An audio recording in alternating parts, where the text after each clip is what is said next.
E aí, pessoal, beleza? Vim gravar esse vídeo pra vocês, pra gente falar um pouquinho sobre trabalho. Na verdade, eu vou falar sobre o meu trabalho aqui em Portugal. Pra quem me segue lá no Instagram, eu postei uma foto faz uns dias que eu tava com o meu uniforme de trabalho, né? E aí muita gente comentou, olha, você tá trabalhando na área da saúde e tal. E ontem eu também postei uma foto e até perguntei pra vocês se vocês queriam que eu falasse sobre essa nova experiência que eu tô tendo aqui. E muita gente falou que sim, então eu resolvi gravar esse vídeo. Só para contextualizar, quem já me acompanha aqui no canal há mais tempo já sabe mais ou menos o meu histórico profissional, né? Tanto no Brasil quanto em Portugal. Mas se você chegou agora e quer saber sobre o que eu tô falando, eu vou dar uma situada. Eu fiz uma colinha porque a minha cabeça já tá... Eu tô trabalhando por turnos, então assim, hoje é quarta-feira, eu tô de folga. E vocês sabem que quem trabalha em horários alternados, assim, a cabeça já não funciona da mesma maneira. Gente, então, para quem não sabe da história, eu vou tentar resumir. No Brasil, antes de vir para Portugal, eu trabalhava na Caixa Econômica Federal. Eu era concursada, né? Trabalhava lá em banco. A minha formação lá no Brasil eu sou formada em gestão financeira e já fiz vários outros cursos universitários. A maioria não. Eu só acabei mesmo gestão financeira, mas eu já fiz direito, já fiz matemática, já fiz contabilidade, já fiz pedagogia. Então, vamos dizer assim que só por aí já dá para saber que eu sou uma pessoa que tenho assim muitos interesses, vamos dizer assim. E aqui em Portugal, quando a gente chega, a gente tem que trabalhar no que dá, não dá para escolher, não dá para você, né? Eu quero trabalhar em escritório, eu quero ter a mesma profissão que eu tinha no Brasil, principalmente no começo a gente tem que trabalhar no que dá. Quem já acompanha aqui a história sabe que quando eu cheguei em Portugal eu fui trabalhar na colheita mesmo, trabalhar na roça, né? E foi uma experiência curta, mas foi muito interessante, porque foi assim um choque de realidade bem grande, né? Você sair de um banco, trabalhar 6 horas por dia no ar-condicionado. Eu ainda tinha o privilégio de trabalhar dentro de uma agência que era no shopping. Então, assim, era tudo ali alimentação e tudo muito organizado, e depois vim para cá trabalhar na roça. Então assim, foi um choque de que é a imigração, né? E depois disso eu consegui trabalho em fábrica, trabalhei num frigorífico aqui durante um tempo, depois eu trabalhei em fábrica de plástico, trabalhava por turnos, manhã, tarde, noite, não tinha assim um horário fixo. E é muito comum isso aqui em Portugal. E depois de um tempo, quando as coisas começaram a se estabilizar, eu fui fazer um curso, até que é oferecido pelo governo aqui, tem, né, o Centro de Emprego, tem alguns cursos que você faz pelo IFP, que é o Instituto de Emprego e Formação Profissional. E eu fiz um curso técnico em CAD/CAM. Para quem não sabe o que é, CAD/CAM é maquinação, é programação de máquinas e desenho técnico. Depois do meu estágio, eu já fui trabalhar na área de desenho. Eu fazia desenhos 3D numa serralheria, então eu fazia desenho de guardas, escadas, né? Aquela coisa tipo assim, a pessoa tem uma foto da casa dela e aí eu colocava naquela foto como ficaria se ela colocasse uma escada ou o que fosse. Eu trabalhei com desenho 3D durante um ano e pouco. E pronto, aí teve no meio disso tudo a pandemia e tal. E eu trabalhava numa empresa aqui perto de casa, muito maravilhosa. Só que eu tava vendo que ele não tava ainda, como posso dizer, não tinha muito para onde eu evoluir, porque não é uma empresa tão grande e tudo. E também eu era a única pessoa lá que fazia, né, os desenhos 3D. Então, tipo, não tinha como eu aprender mais do que eu já tinha aprendido no curso. Bom, N motivos aconteceram, tive outras propostas de outras coisas que eu tinha que fazer, então assim, tava me tomando muito tempo também, e eu tava trabalhando com outras coisas em paralelo, resolvi sair. E quando eu saí, eu resolvi fazer um outro curso, desses também do IFP, e eu fiz um curso de programação de sistemas mesmo. E assim, todo mundo sabe que a área de tecnologia, né, de TI, é uma área extremamente que tem necessidade de profissionais. Então eu fiz um curso nível 5, que aqui em Portugal já é como se fosse um curso pré-superior, vamos dizer assim. E fiz esse curso durante um ano. Quem me acompanha no Instagram acompanhou todo esse processo, né? É um curso bem difícil, programação é difícil, por isso que tem muita falta de profissionais, porque não é qualquer pessoa que... Assim, é qualquer pessoa, mas a pessoa tem que ter muita vontade, muito esforço. E eu fiz o curso durante um ano e pouco, e fui fazer o estágio e descobri que um requisito quase que primordial para eu conseguir qualquer trabalho na área era falar inglês. E para quem é do Brasil vai entender muito bem o que eu tô falando, quem é de Portugal talvez mais ou menos, porque aqui na escola ensinam mesmo inglês, né? Então, por mais que você não tenha feito algum curso ou algum intercâmbio, você tenha muita base de inglês, tem muitos adolescentes, muitas pessoas aqui falam inglês com o que aprendeu na escola. É um privilégio que nós brasileiros não temos, porque o inglês nas escolas é uma coisa assim, a gente começa a ter no 5º ano e depois vai até o colegial, mas parece que nós só aprendemos a mesma coisa do início ao fim. E o meu inglês é muito, muito, muito básico. Eu já sabia que na área de programação tinha que saber alguma coisa de inglês, porque os programas são em inglês e tudo, mas eu achava que eu conseguiria me virar. Mas a maioria dos lugares que eu entreguei currículo, principalmente porque eu moro no mato, né? Como vocês estão vendo, gente, eu tô em casa. Mas assim, como eu moro numa cidade muito pequena, aqui em Porto de Mós, não tem grandes empresas e tudo, Leiria mais ou menos assim, mas as áreas melhores seria Porto e Lisboa. Eu até consegui algumas entrevistas, alguma coisa para trabalhar em casa, home office, então seria uma coisa assim maravilhosa. Só que todos eles exigiam, as entrevistas queriam até que fosse em inglês, a equipe toda é uma equipe, né, de multinacionalidade, então a gente tinha que só se comunicar em inglês e eu me sentia assim muito insegura. Eu faço, né, um curso de inglês online já tem algum tempo, mas eu não tenho conversação, eu me senti insegura. E eu sou uma pessoa que, infelizmente, eu não consigo, tipo, fingir que eu sei uma coisa se eu não sei. Então eu falei, não sei, não sei inglês, eu não vou trabalhar até com isso, até digamos assim, ter certeza. Olha o galo cantando. Eu ter certeza que eu tô bem no inglês e tal. Então, comecei a o quê, gente? Todo mundo sabe que eu tô tirando a nacionalidade, né? Comecei a falar, não, eu vou ter que morar um tempo num país que fala inglês, porque vai ser a única forma de eu aprender de verdade. Eu não tive a oportunidade, quando eu era mais nova, de fazer intercâmbio, porque é uma coisa cara, a gente sabe, principalmente a gente no Brasil, ter que fazer isso tudo em euros. E pronto, a minha família não tinha condições, e eu também me casei muito nova, me casei com 21 anos, e pronto, tinha outros pensamentos. Hoje, se eu fosse pensar, talvez eu até teria possibilidade, eu poderia ter me esforçado, mas não era uma coisa que me passava. O galo não me deixa falar. Não me passava pela cabeça. Afinal, eu pensei, tô muito velha para fazer intercâmbio, mas eu posso, né, com a nacionalidade, sei lá, ficar um ano num país que fala inglês, ou dependendo mais, que seja para eu aprender de verdade. E também seria legal, levo a Sara, o Dário também vai, porque com a nacionalidade a gente tem, né, essa mobilidade, como a gente já sabe. E a nacionalidade está demorando mais do que o previsto. Já estamos aí com 16 meses de pedido e incrivelmente ainda não saiu a minha nacionalidade, nem a do Dário. Mas eu comecei a planejar que num futuro, não sei se vai ser esse ano ainda ou no próximo, ou quando vai ser, quando Deus quiser, mas eu tenho intenção então de ir para um lugar, aprender a falar inglês para trabalhar com programação. Porém, durante toda essa pesquisa, essa coisa, né, que eu sempre faço, eu comecei a procurar trabalhos em lugares fora de Portugal. Lugares que você consegue o trabalho, né, estando aqui e já vai com tudo certo, porque, gente, imigrar é uma coisa muito difícil. Quem tá no Brasil pensando em vir para Portugal sabe como é que é, e quem já fez isso uma vez sabe muito mais como é você reduzir sua vida em malas e chegar num lugar que você não conhece nada, e ainda mais que você não conhece a língua. Então eu tô pesquisando muito, é uma coisa assim, que nem eu falo, é um projeto a longo prazo que exige que você faça uma poupança, que você faça muito planejamento para chegar lá e não se dar mal. Igual eu falo para vocês, gente, vocês vão vir para cá, se planeje, lógico que eu também tô fazendo a mesma coisa para ir para algum lugar. E aí, pronto, né, tem aí umas opções de países que falam inglês. Aqui na Europa não são muitos, né?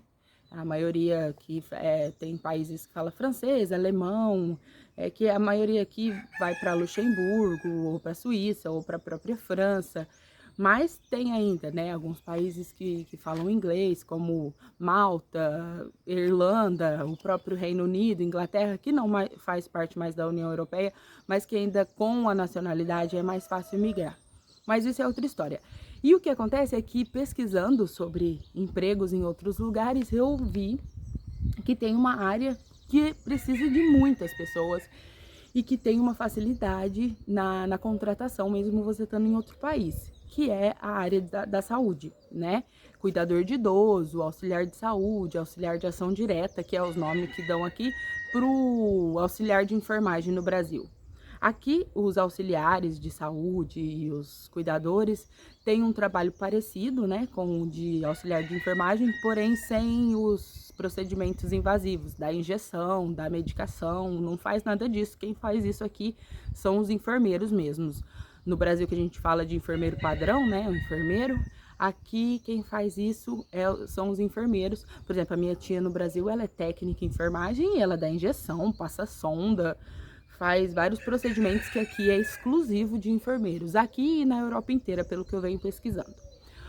Mas, tentando resumir, eu comecei a ver sobre esses trabalhos lá fora e pensei, Portugal sempre teve muita vaga de cuidador. A maioria das pessoas, das brasileiras, e até alguns brasileiros que chegam aqui, vão trabalhar em lares, porque entre as vagas que mais tem, essa vaga de trabalhar em lar de idosos, de ser cuidador, digamos assim, se não for a número 1, é uma das. E aí, aqui perto de casa, eu encontrei um lugar maravilhoso que não é um lar, não é um lar de idosos, é um centro de cuidados continuados. O que é isso? É como se fosse uma extensão do hospital. Uma pessoa, ela não tá mal o suficiente para estar no hospital ocupando uma vaga, mas ela também não tá bem o suficiente para ir para casa. Ou porque não tem como alguém cuidar dessa pessoa, ou porque ela realmente precisa de cuidados 24 horas e não tem condições, né, de pagar uma pessoa para estar lá. Uma não, porque teria que ser 2 ou 3 pessoas para fazer os turnos. Então ela vem para esse centro de cuidados continuados. O governo paga uma parte e a pessoa tem que pagar uma outra parte. Eu não sei direito, porque não é a minha área, né, o financeiro, mas eu sei que ali tem pessoas que tiveram um AVC, ou que tiveram uma queda, que fizeram uma cirurgia, ou que estão em tratamento de alguma infecção, alguma coisa que tem que ser feito mesmo bem rigoroso, e estão lá. A maioria, sim, é idoso, porque, lógico, né, as pessoas que precisam de mais cuidados são idosos, mas também tem gente muito nova lá, tem gente na faixa dos 50, dos 40. Esses dias teve uma pessoa que entrou lá, que tem 30 anos, se eu não me engano, e pronto, que precisam desses cuidados. E eu tô achando muito legal trabalhar lá. Me surpreendi, porque eu sempre admirei quem trabalha na área da saúde, mas como eu falei no Instagram, eu nunca pensei que fosse. Eu sempre falava, isso não é pra mim. E ficou, sabe? De todas as profissões que eu já tentei na vida, já pensei na vida, essa nunca foi. E hoje eu me arrependo. Eu sempre falo pro meu marido por que eu não fiz enfermagem. Porque assim, de todas as faculdades que eu já comecei e que eu poderia ter feito, por que eu não fiz enfermagem, né?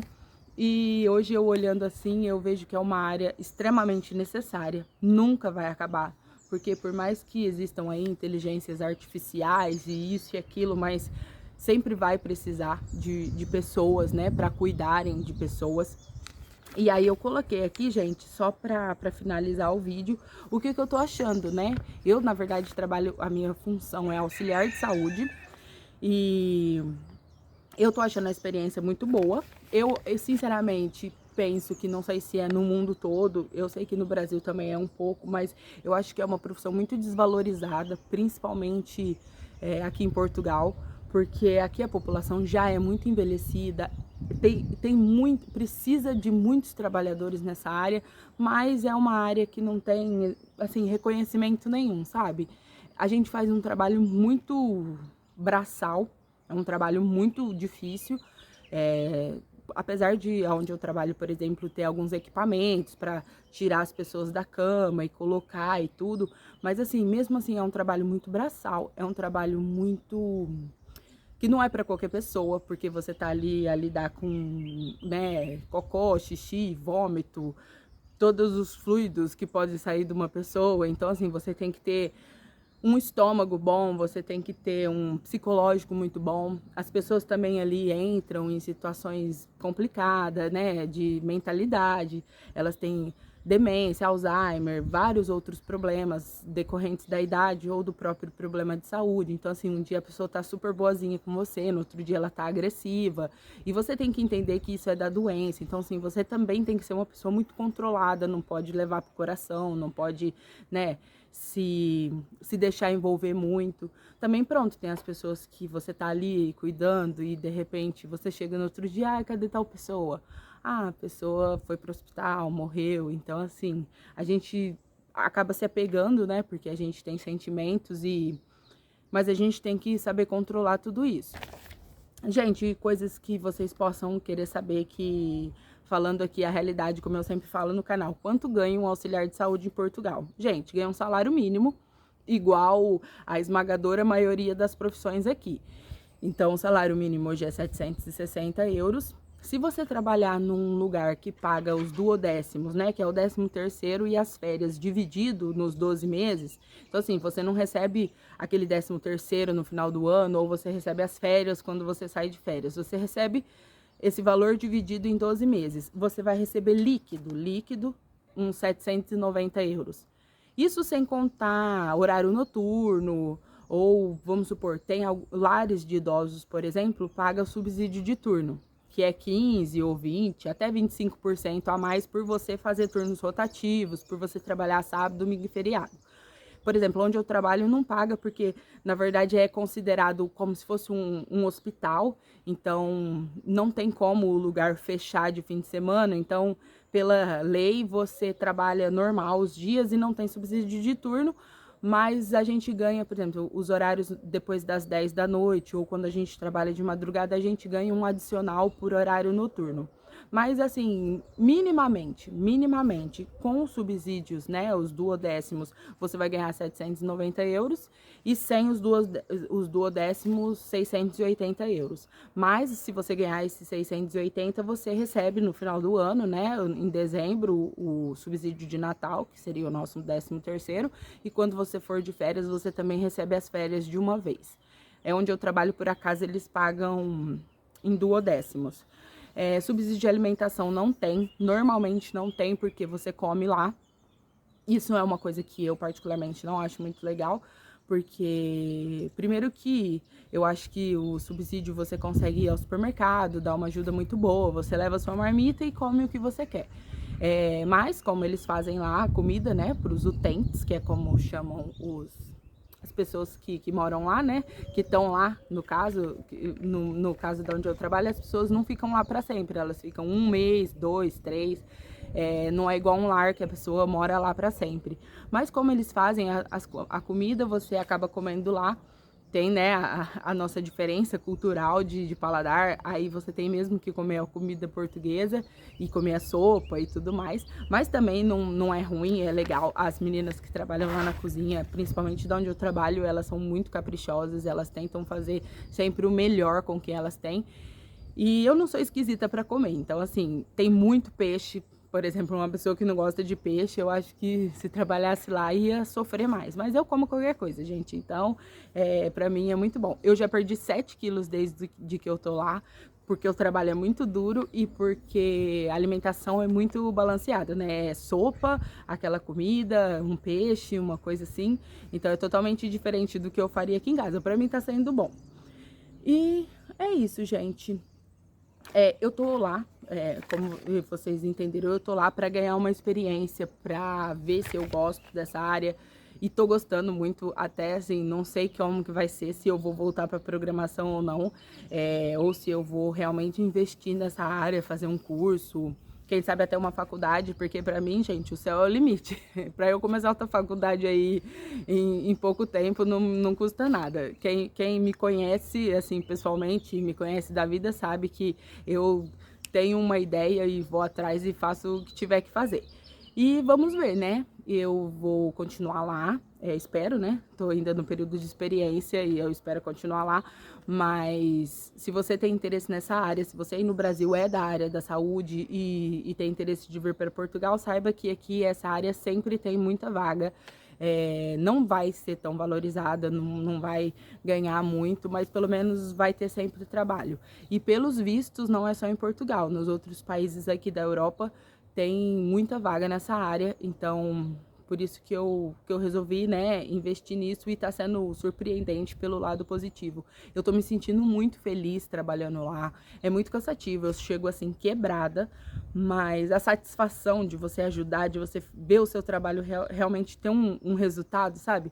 É muito legal, tá bom? Eu vou encerrar por aqui esse vídeo para ele não ficar muito longo, apesar de eu tentar, já tá aí em 20 minutos, mas quem tiver interesse nesse assunto, pronto, assiste, né? E se vocês quiserem saber mais detalhes do dia a dia, o que faz um cuidador de idosos ou um auxiliar de saúde, eu tenho outras pessoas que trabalham comigo e que também trabalham em lares, eu posso chamar para gravar um vídeo aqui no canal, deixa aqui nos comentários. Se você não me segue lá no Instagram, vai lá que a gente conversa mais, tem caixinha de perguntas, vocês podem dar sugestões de vídeo e tudo mais, tá bom, gente? Eu tô voltando assim aos poucos, espero colocar mais vídeos e tal, mas assim, tá puxada a rotina, eu tô bem cansada, mas eu tô cansada, mas tô feliz, tá bom? Um beijo e até o próximo vídeo. Ah, se inscreve no canal se você não é inscrito e se você tem alguém que trabalha na área da saúde ou que tem interesse de vir pra cá e tem interesse nessa área, mesmo sem experiência, você consegue vir. Manda esse vídeo pra pessoa e é isso. Um beijo e até o próximo vídeo. Tchau!